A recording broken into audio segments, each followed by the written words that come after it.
but they are there. Funny enough, when you talk about nature, ants being like us, it's what I was also getting as well. Yeah. When I was watching this documentary on ants. Sure. Look, I found it quite entertaining. Yeah. It felt like I was watching Game of Thrones. Sure. When I was watching I don't know whether maybe it's the way that the documentary was shot or whatnot, but the way these ants were moving about, you know, ants in a way they call them colonies, ant colonies. Sure. So it's more or less like a kingdom, right? Yeah. Where there's the queen. Sure. There's the female, the queen. The queen gives birth to the whole colony, and the whole colony is females. Okay. Colony of nothing but females. And these females are the ones that serve the queen, right? So the queen also it's almost the same as the queen almost acts similar as the bees, because the queen will release certain pheromones that would stop these ants from being able to produce their own eggs. Sure.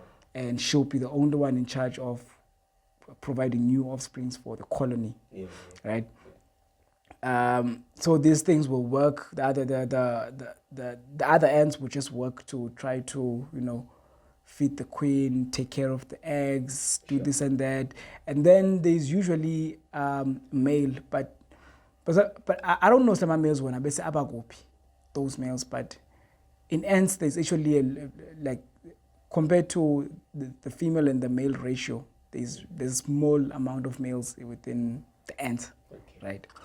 And the only in fact, they say that the male itself has no other function except to mate with the queen. Okay. That's it.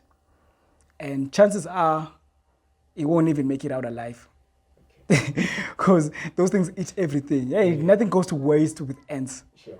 Even when they go war with each other, because ants war as well. It's like a whole Game of Thrones. They war, they kill their own queens. They have like this their own like little politics that's just going on with each other, which is similar to human beings. I'm saying it's very similar to us, and it's usually over resources as well.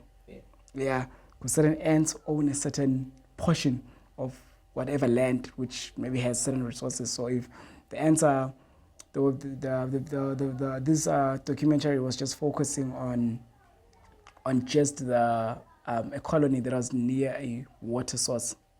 Small little water, like they were looking at northern Cape, Namibia, like those desert like areas. That's where it was based on. So there's a small puddle of water, and most insects, they come to drink from that puddle. But if you're flying, you have a much more advantage because you don't need the land. But if you need the land, you need to pass through those ants. So there's always a constant war. They are taking each other's colony. It was quite fascinating. It was very, very quite fascinating the way that they actually move, similar to us human beings. Sure. That's why the perfect description was like, it's like Game of Thrones type of thing. The different species, some species are able to coexist, where the queen and the queens would meet up and have that little thing, and they all live together. Some do not want to coexist. Some are just like war, taking and whatnot. So I don't know what really guides that. To say maybe it's pheromones, I don't know what, but they're able to sense if something has to be killed and something that they can coexist with. Now, it's not every species that coexists. Some can, some they just don't. To the point that even if it's the same species from different colony, they still war. And after warring, they take their bodies for eating. So with the male as well. So the male as well, when the male has to mate, it has to be first accepted by the females, the workers. The females, they come onto it, because the males have, I didn't even know that there were male ants. I thought ants were, even if they were male and female ants, they were like the same. So the males have wings. Actually, when you look at the male ants, they look more like a moth type of thing. But maybe smaller in size, but not mammoth. Like, to a point that I'm thinking, with how many male ants have I seen without knowing they're male ants? Yeah, because they look probably like similar. Khona nasilwane lesi ngeSwati we call it damn it, why am I forgetting this name? They're called it's this little bug things that come after it rains. As I know the word igama, like based on the Gauteng, they say I'm a pebetwani. Yeah. There's other names. Because you can actually eat those as well. Yeah. You can take them. In Spain, I think they call them makeke. Yeah. Man, of these things. But like the male ants almost look similar to that type of, not a moth. Moth is more towards butterfly type of thing. Sure. Yeah, no, this one, it looks more like that insect. Why am I forgetting the name? You completely forgot the name. Yeah. But yeah, it looks like that. So probably we've seen male ants, but we don't know it's male ants. But when they get to the colony and they have to make their way to the queen, they have to go through the workers. The workers would clip off the wings. Sure.